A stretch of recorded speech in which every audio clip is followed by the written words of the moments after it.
So here we are again with this 2015 BMW 335i, and today we're going to be replacing the waste gate.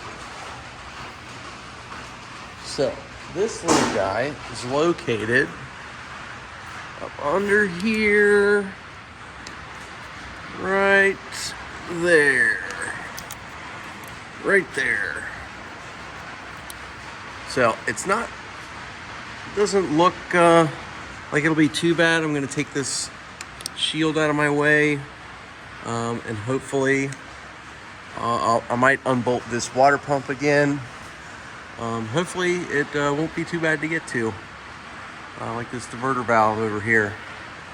So we'll see how it goes. So just wanted to show you guys what I had so far.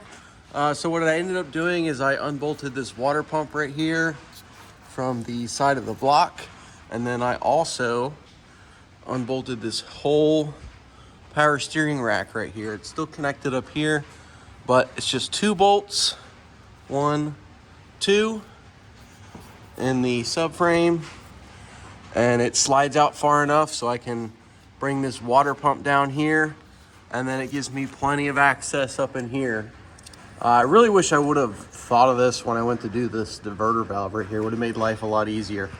But we're gonna go ahead and get that waste gate out and then put in the new one. So the waste gate is out, unplugged. Here's the old one right here. So all my little bolts. These are T20. I used a long T20 to break loose with a 1/4-inch ratchet. The top bolt, so it's up in here, kind of oriented this way.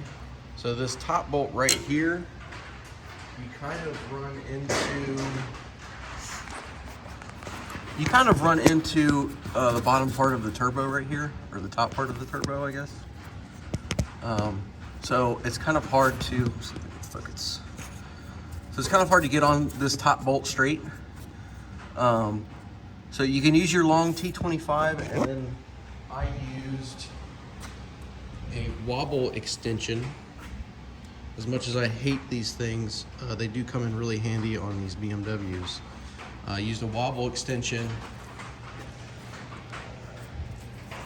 I can do this with one hand.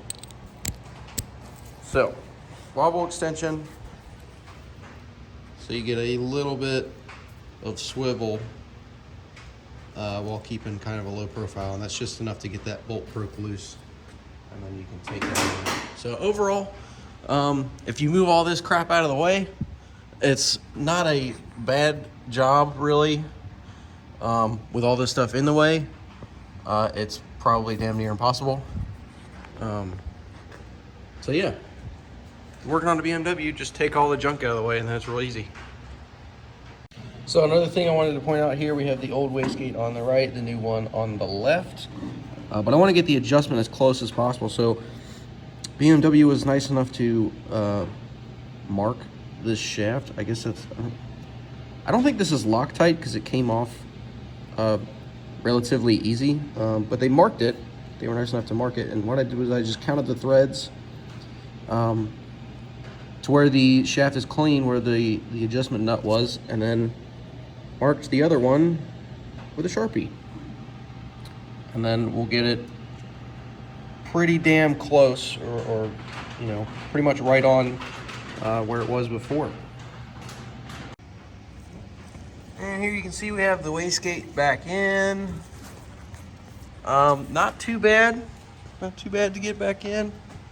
Where's, yeah, so yeah, those 2 little nuts, that's what I was talking about with the waste gate adjustment. You got your set nut, your arm, and then your hold it together nut. Waste gate in there. Yeah, you just use your long Torx bit and just kind of hand start all those bolts, and then evenly tighten them down with your ratchet and your wobble extension. Easy peasy. So we got down on the ground, we got the wastegate installed.